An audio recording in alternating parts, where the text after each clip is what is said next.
All right, guys. Dean Smith for you. Let's jump straight into it, okay? Carol Walton, see you on camera. Let's start with you. Dean, just the second half where things really unraveled. I mean, how do you describe what happened tonight? Played a first half where we were in really good control, had the two best chances of the half. Patrick's done really well and hit the post, and then Liel's gone through and the goalkeeper's made a good save. They were the two best chances. I thought we had really good control of the game, and then we had the break, which probably helped them to reset a little bit. And then second half, they stepped up their intensity, which we expected, and we didn't, unfortunately, up ours. But I thought we'd weather the storm, probably up to about 65 minutes when we started coming back in the game, and then we give a cheap ball away on the edge of the box, and they've transitioned and won a free kick, and I thought the game changed on that free kick. I know Agyemang had a couple chances where I wasn't sure if he was trying to make a pass or a shot there. Do you feel like maybe he was trying to do a little much, on his own? He's had some really good chances. He caused them problems all night. How he's not got a penalty at the end, I don't know, in all honesty. They tell me that the VAR is looking at it, but I can't believe that they are if they don't give a penalty. Lad falls into him. I mean, if it's on the street, you get arrested for assault. But it's a really poor decision. I know the game's 3-0 then, but he should have had a penalty. And yeah, he's had a really good. I thought he worked his opportunities really well. The one in the second half at 0-0 was a real big chance, and he probably just couldn't sort his feet out quick enough or get the ball across to Liel, and that one went begging.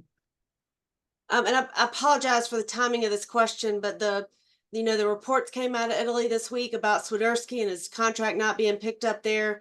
Do you envision him back in a Charlotte FC uniform? No idea, Carol. Okay. Thank you. Sorry, thank you. Sam Spencer, you're up. So, Coach, what do you think was missing in the second half? We lacked the intensity that they showed at the start of the second half. 10, 15 minutes, we were second best. But then we got ourselves back into it, and then, we've given a soft free kick, a soft ball away, and then a soft free kick on the edge of the box, which enables their Forsberg to score. And then, an uncharacteristic mistake from Adi and a simple set-piece routine where we don't clear our lines clear enough, and that's the reason. Atlanta had a huge win against Miami tonight. How do you, forget this and move on to the next one? You have to. Can't change it. Can't change what's happened. Can't change the results. All we can do is make sure, we're better next game. 3-1 is a harsh scoreline, especially after our dominance in the first half. But you've got to take your chances, and we had a number of really good chances at 0-0. And then finally, I think the official number is the team went 523 minutes without conceding a goal in the month of May. Still a major accomplishment. Any plaudits you want to give to the members of the team who made that happen? Not at this moment, unfortunately, Sam. All right. Thank you, Coach. Safe travels. Thanks, mate. Okay, John Lane. Hey, Coach. What was your message and messaging during that long break and that weather delay? Did you see the team tightening up at all? Did you think they were ready to go? I know it's a really weird situation to be in. It's mine. I think Westy, Nathan's first experience of a lightning break. I've never had it before in my life.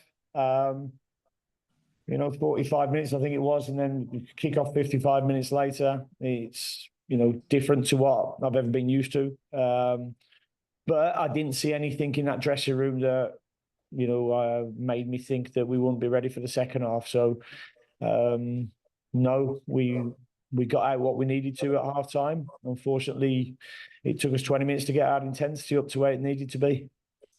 Yeah. And lastly, I know it's a really disappointing way to end the month. Obviously, there's some issues in the attack, but getting 11 points in a tough run of 6 games with 5 clean sheets. What did you learn about your team this month that you can take forward? They're getting better. There's a resilience about them. We've probably created more chances today than we have in the last 2 games. But unfortunately, still only got one goal to show for that. You know, so that's where we know we need to improve. You know, and I was so comfortable first half, you know, and that was a credit to the players in terms of taking the game plan into the game. But we didn't start the second half well enough. All right, thanks, Coach. Okay, Cheers. so last one I see is wrapped up there. We'll get you to play here soon, guys. Thanks. Thank you.